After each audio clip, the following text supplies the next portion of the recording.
terpercaya. Pemerintah Kota Ambon akan menertibkan pedagang kaki lima di pasar tradisional Mardika. Penyerahan 100 kunci rumah subsidi bagi wartawan dilakukan pada tanggal 6 Mei 2025. Karel Mainaki sudah mulai bekerja menangani timnas bulu tangkis di sektor ganda putri.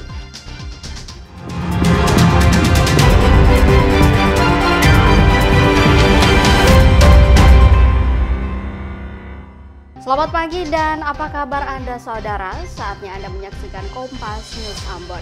Selain 3 informasi tadi, beragam peristiwa lainnya akan kami hadirkan ke hadapan Anda. Bersama saya Putri Utami, kita simak informasi selengkapnya.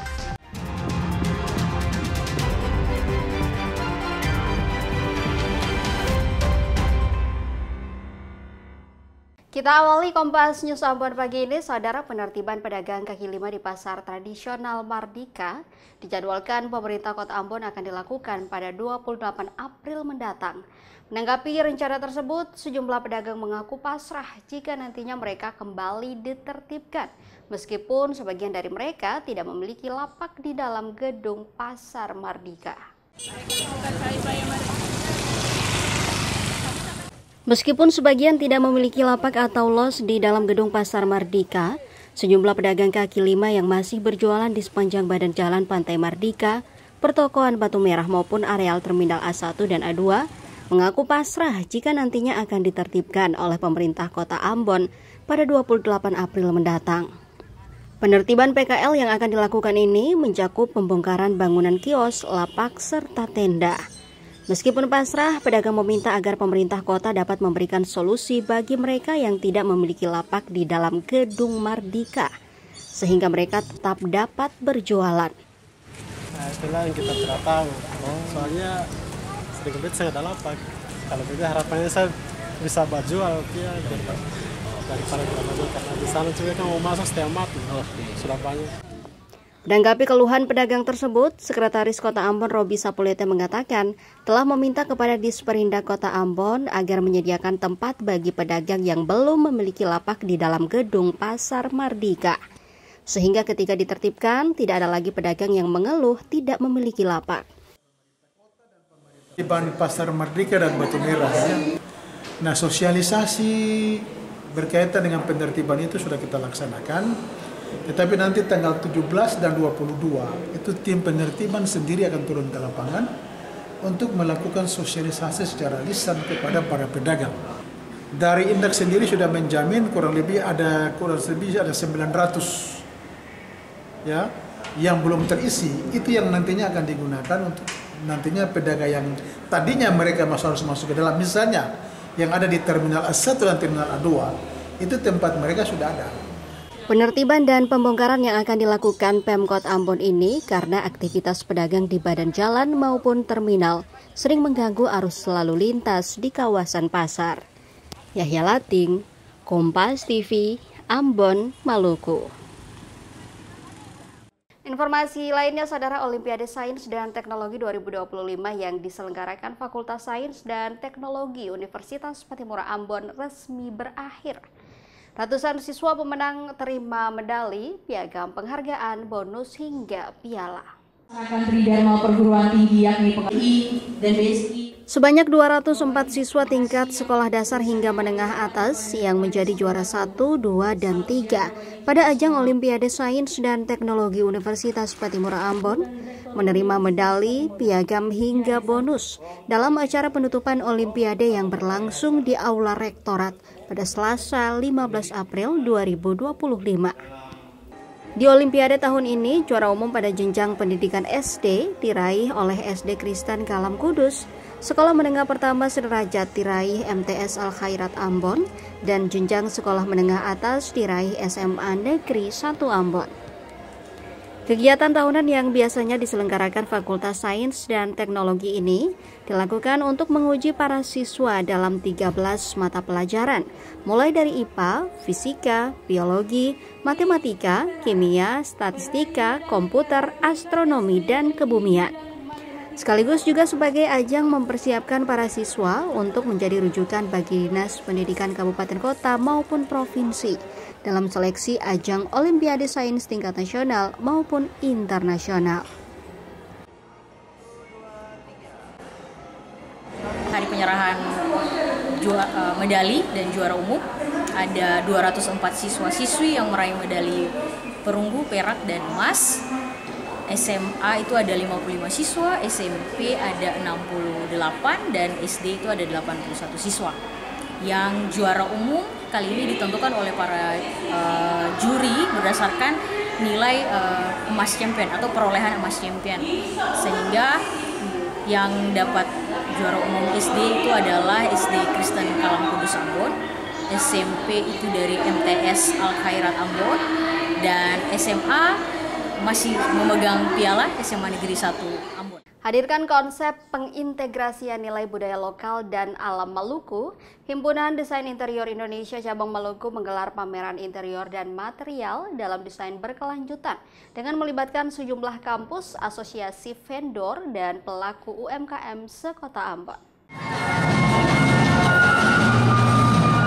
Himpunan Desain Interior Indonesia Cabang Maluku menggelar pameran interior dan material desain berkelanjutan di Aula Universitas Patimura Ambon Maluku yang berlangsung sejak 15 hingga 17 April 2025. Kegiatan yang melibatkan sejumlah kampus, asosiasi, vendor hingga pelaku UMKM sekota Ambon ini mengangkat konsep budaya Maluku bertemakan harmoni budaya Maluku dan alam untuk memperkenalkan kekayaan budaya serta keindahan alam Maluku melalui desain interior dan material bangunan yang khas.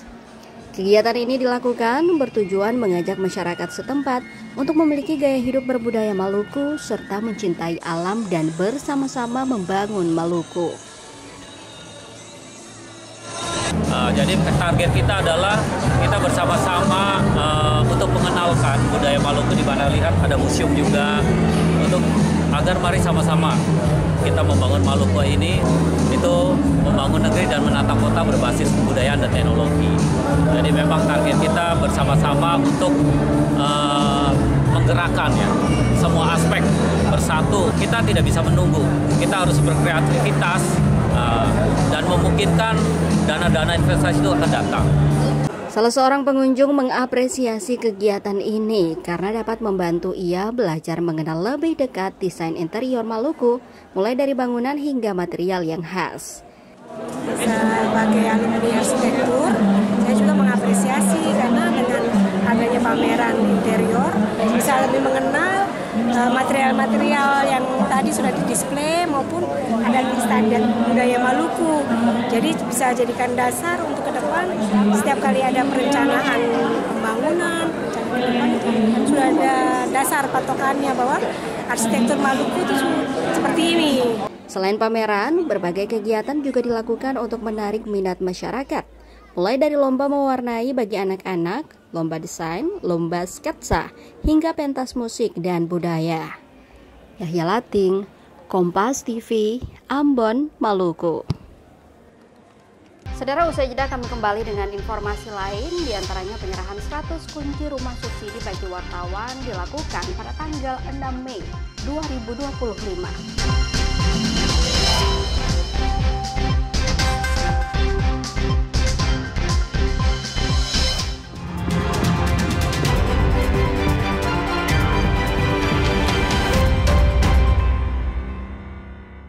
Jangan pegang apa-apa, angkat tangan. Main judi online itu ya, kerugian saya itu ratusan juta. Fenomena pelanggaran hukum yang kerap terjadi di tengah masyarakat. Untuk sama handphone ya, kata dia gitu kan. Ini buat bukti ke bos gua, buat laporan. Jadi kalau mesin plat itu kita bikinnya sekalian 22 miliar itu. Siaga dan waspada selalu.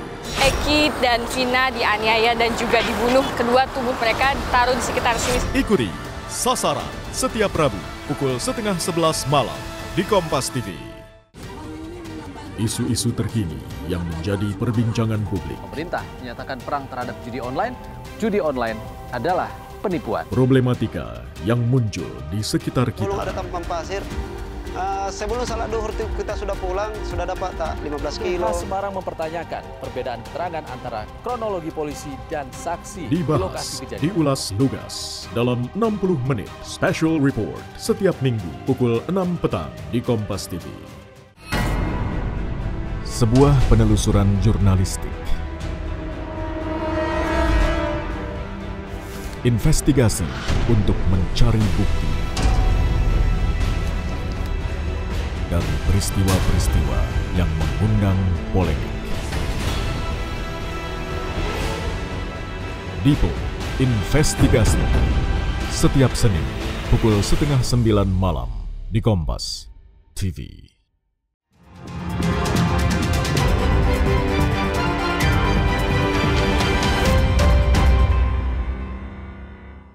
Terima kasih saudara Anda masih bersama kami di Kompas News Ambon. Menteri Perumahan dan Kawasan Permukiman Marwarai Sirait mengungkapkan penyerahan 100 kunci rumah subsidi bagi wartawan dilakukan pada tanggal 6 Mei 2025. Penyerahan 100 kunci rumah subsidi bagi wartawan itu merupakan bagian dari total rumah subsidi yang dialokasikan untuk wartawan sebanyak 1.000 unit. Menteri PKP Marwarai Sirait bersama Menteri Komunikasi dan Digital Mutia Hafid serta Kepala Badan Pusat Statistik Amalia Adininggar Widyasanti juga telah menandatangani nota kesepahaman mengenai dukungan perumahan subsidi untuk wartawan. Kita sudah tentukan tanggal 6 Mei jam 4 sore. Titiknya nanti kita bicara ya Bu ya. Langsung 100 kunci ya Bu ya. 100 kunci ya Pak ya. 100 kunci buat wartawan ya. 100 kunci ya. Ya memang nanti Ibu tidak terlalu mudah memilih skala prioritas ya Bu. Ya pasti permintaan sama supply pasti lebih banyak daripada permintaan. Tapi saya percaya Ibu berkoordinasi dengan Dewan Pers dan PWI bisa menemukan yang baik. Di sisi lain, 3 organisasi wartawan yang terdiri dari Aliansi Jurnalis Independen, Ikatan Jurnalis Televisi Indonesia, dan Pewarta Foto Indonesia menolak tawaran kredit rumah bersubsidi bagi jurnalis yang ditawarkan pemerintah karena dinilai akan membuat kerja-kerja wartawan tidak berjalan independen. Pemberian jalur khusus kepada jurnalis untuk mendapatkan program rumah bersubsidi dinilai akan memberi kesan buruk pada profesi jurnalis. Sementara golongan profesi lain harus memperebutkan program rumah bersubsidi ini lewat jalur normal. Ketua Umum AJI, Nani Afrida mengatakan, jika jurnalis mendapatkan rumah dari Komdigi, tidak bisa dielakkan kesan publik bahwa jurnalis sudah tak kritis lagi. Maka sebaiknya program ini dihentikan saja. Biarlah teman-teman mendapatkan kredit lewat jalur normal seperti lewat TPRA atau bank. Saudara, merespons kasus calon dokter spesialis anestesi yang memerkosa anak pasien, Menteri Kesehatan Budi Gunadi Sadikin menyatakan akan bekerja sama dengan Kementerian Riset, Teknologi, dan Pendidikan Tinggi atau Kemenristek-Dikti untuk memperbaiki sistem pendidikan spesialis. Hal ini disampaikan Menkes Budi Gunadi Sadikin saat kunjungan kerja ke Kubur Raya Kalimantan Barat pada Rabu pagi. Kasus kekerasan seksual di Rumah Sakit Hasan Sadikin Bandung menjadi PR besar bagi Kementerian Kesehatan dan Kementerian Ristek-Dikti. Memastikan dokter-dokter yang dihasilkan bukan hanya terampil bekerja, tetapi juga mulia dari hatinya.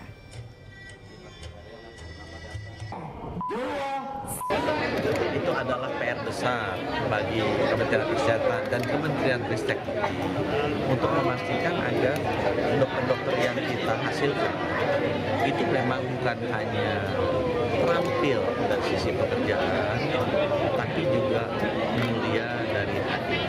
Dan insya Allah nanti hari Senin kita mau respon bersama untuk benar-benar memastikan kita memperbaiki ini pendidikan dokter spesialis di Indonesia.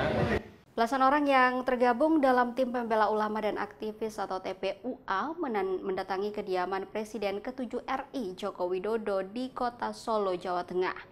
Kedatangan mereka bertujuan untuk meminta klarifikasi terkait ijazah Jokowi yang dinilai belum pernah ditunjukkan secara langsung kepada publik. Setibanya di lokasi, mereka diarahkan ke ruang transit di mana 3 perwakilan kemudian diizinkan untuk bertemu langsung dengan Jokowi. Kurang dari setengah jam mereka keluar dari kediaman, namun dalam pertemuan itu Jokowi tidak menunjukkan ijazahnya. Sudah kita sampaikan bahwa dari UGM tidak bisa menunjukkan ijazah. Ijazah hanya bisa ditunjukkan oleh pemilik. Oleh karena itu kita datang ke pemilik, gitu kan. Tapi ternyata pemilik itu sendiri tidak menunjukkan, bahkan mengembalikan kepada proses pengadilan. Setelah bertemu Presiden ke-7 Republik Indonesia Joko Widodo menegaskan tidak ada kewajiban dirinya untuk menunjukkan ijazah kepada siapapun. Jokowi menambahkan UGM telah memberikan penjelasan cukup jelas terkait ijazah kelulusannya dari Fakultas Kehutanan. Saya sampaikan bahwa tidak ada kewajiban dari saya untuk menunjukkan itu kepada mereka. Dan juga tidak ada kewenangan mereka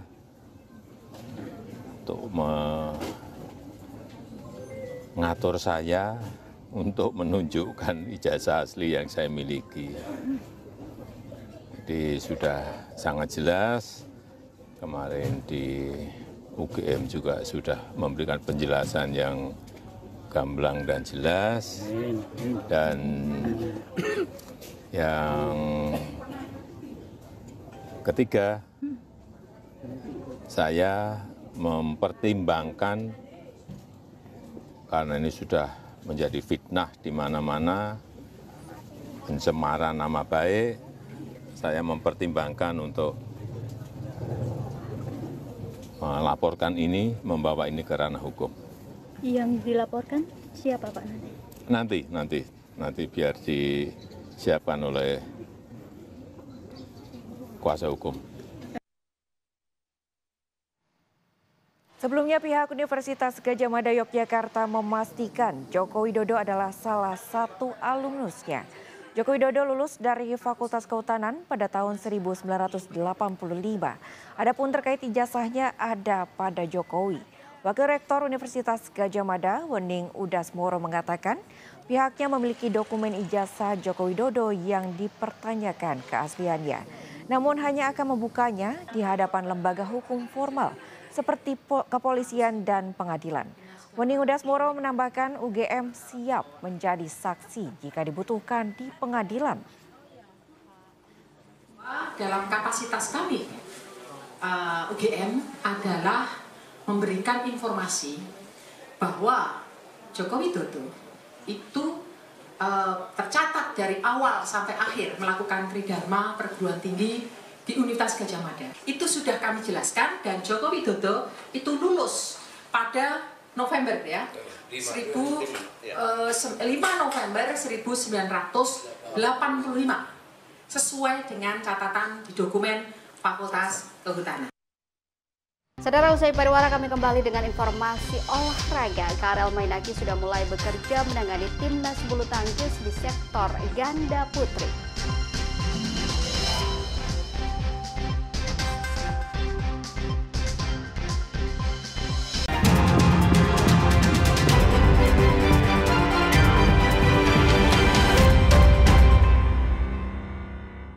Jangan pegang apa-apa, angkat tangan. Main judi online itu ya, kerugian saya itu ratusan juta. Fenomena pelanggaran hukum yang kerap terjadi di tengah masyarakat. Untuk sama handphone ya, kata dia gitu kan. Ini buat bukti ke bos gua, buat laporan. Jadi kalau mesin plat itu kita bikinnya sekalian 22 miliar itu. Siaga dan waspada selalu.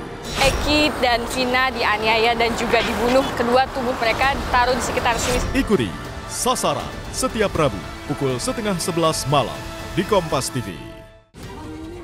Isu-isu terkini yang menjadi perbincangan publik. Pemerintah menyatakan perang terhadap judi online.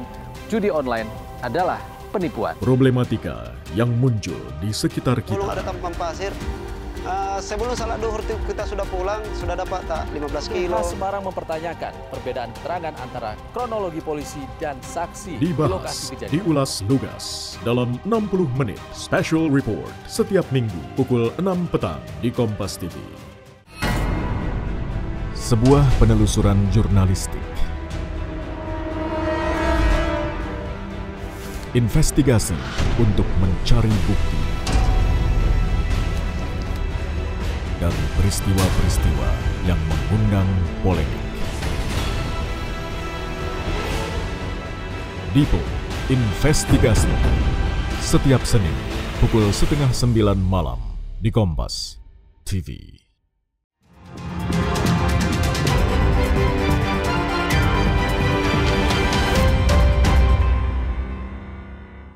Terima kasih Anda masih menyaksikan Kompas News Ambon. Saudara, kita ke informasi olahraga. UEFA melakukan cara unik untuk mempromosikan final Liga Eropa musim ini. Bukan dengan membawa trofi juga berkeliling Eropa, tapi mendatangkan pencetak gol terbanyak sepanjang zaman, yakni Javier Hernandez sebagai kejutan ke sebuah kantor. Entrar para sorprender a 20 empleados de Enterprise, a ver si les gusta mucho la sorpresa. Acompáñenme.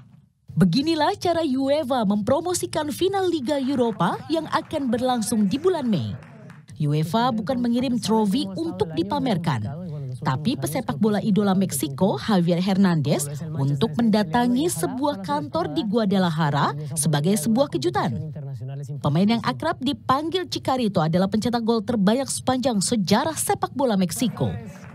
Kedatangan Hernandez disambut dengan gembira oleh para pegawai di perusahaan ini. Kejutan ini memang menjadi salah satu kampanye bertajuk Rent a Player yang nantinya akan mengundang seorang pemenang untuk menyaksikan langsung partai final di Bilbao. Bienvenido. ¿Cómo estás, señor Enterprise? ¿Todo bien? Contento a ver que me enseñes. Kepada para karyawan, Hernandez juga menceritakan perjalanan karirnya selama ini. Setelah membela Manchester United, Real Madrid dan Bayer Leverkusen, kini Hernandez bermain untuk klub masa kecilnya, CD Guadalajara. Jordan Thompson resmi memperkuat tim putri Jakarta Pertamina Enduro pada babak final 4 Pro Liga 2025. Kehadiran atlet voli yang pernah mempersembahkan medali emas Olimpiade Tokyo 2020 untuk Amerika Serikat ini menjadi angin segar bagi kekuatan tim JPE. Atlet bola voli putri asal Amerika Serikat, Jordan Thompson, tiba di Indonesia pada Rabu siang di Terminal 3 Bandara Soekarno-Hatta. Kedatangan atlet dengan tinggi 193 cm turut disambut oleh jajaran pengurus sekaligus Wery Prayogi, chef de mission tim Jakarta Pertamina Enduro. Secara simbolis, jersey bernomor punggung 23 diberikan untuk atlet bola voli 27 tahun sebagai tanda resmi bergabungnya atlet yang pernah mengantarkan Amerika Serikat meraih medali emas Olimpiade 2020 Tokyo. Kedatangan Jordan Thompson menambah kepercayaan diri tim JPE untuk berebut gelar juara pada musim ini. Dengan kebutuhan tim juga dan juga situasi Final Four itu ternyata tidak seperti Final Four tahun lalu. Ini semua serba berubah dan semua tim menyiapkan senjata andalannya di Final Four. Semua effort dilakukan di Final Four. Ya kita nggak mau kalah gitu kan. Pada saat kebetulan kok ada peluang dapat Jordan Thompson, saya kejar. I think of course I would like to help my team win the championship. This would be a dream. I think of course it will be a challenge. No path to a championship is ever smooth or easy, and so I know that there will be challenges, but I'm ready to help the team in any way I can. I'm so excited. I can't wait. Rabu sore, Jordan Thompson bertolak ke Surabaya untuk kemudian menuju ke Kediri. Final Four Pro Liga 2025 akan berlangsung pada Kamis 17 April 2025. Jakarta Pertamina Enduro akan menghadapi Jakarta Electric PLN di Gor Jayabaya, Kediri. Rinin Taniken, Wandi Hansen, Kompas TV, Tangerang, Banten. Karel Mainaki sudah mulai bekerja menangani timnas bulu tangkis di sektor ganda putri. Datang sejak 2 pekan lalu, Karel membawa misi disiplin tinggi untuk Apriani Rahayu CS di markas Cipayung. Pelatih kepala ganda putri Indonesia, Karel Mainaki, untuk pertama kalinya muncul menahkodai sektor ganda putri usai tiba pada 2 pekan lalu. Nama Karel sebenarnya sudah diperkenalkan oleh PP PBSI sebagai bagian tim kepelatihan pada Desember 2024. Rabu pagi merupakan kedua kalinya pelatih yang lama berkarir di Jepang ini untuk memimpin sesi latihan duet dengan asisten pelatih Nitya Krishinda Maheswari. Tak banyak yang diungkapkan Karel saat ini selain adaptasi dengan skuad Cipayung. Modal bergabung dengan timnas Jepang sejak 2015, Karel akan menerapkan disiplin keras dan konsistensi yang kuat kepada anak asuhnya di sektor ganda putri Indonesia. Nah, ini saya waktu di Jepang juga saya lihat kayaknya pemain-pemain kita mungkin butuh di konsisten ya dalam lapangan itu ya. Karena memang pada dasarnya teknik sih saya lihat udah cukup baik. tinggal bagaimana mereka pergunain itu dengan konsistennya aja. Ya itu mungkin saya mau fokus untuk konsisten mereka itu yang mau saya fokuskan. Kedatangan pelatih kelahiran Ternate 48 tahun silam ini direspon positif oleh seluruh skuad ganda putri, salah satunya Siti Fadia Silva Ramadanti. Perubahannya mungkin dalam latihan Kak Karel benar-benar disiplin dan kayak dia setiap ada gerakan yang salah itu dia benar-benar langsung dikoreksi, dikasih tahu. Jadi dia bilang sendiri, maaf ya kalau saya bawel. Tapi kan kita juga nerimanya lebih enak gitu ya Mbak. Jadi nggak cuma didiemin tapi Kak Karel pantau, Kak Karel kasih tahu. Karel tak sendiri di markas Cipayung. Anak bungsu dari 7 bersaudara ini sebagian besar keluarganya hidup untuk bulu tangkis. Kakak ketiga Rioni Mainaki kini fokus menangani sektor ganda campuran usai sebelumnya mengemban jabatan sebagai Kabid Binpres. Sementara kakak kelima Marlev Mainaki menangani sektor tunggal putra. Rinin Taniken, Wandi Jansen, Kompas TV, Jakarta. Informasi tadi saudara sekaligus mengakhiri perjumpaan kita di Kompas News Ambon edisi hari ini. Saya Putri Utami mewakili seluruh kru yang bertugas mengucapkan terima kasih atas kebersamaan Anda. Selamat pagi dan sampai jumpa.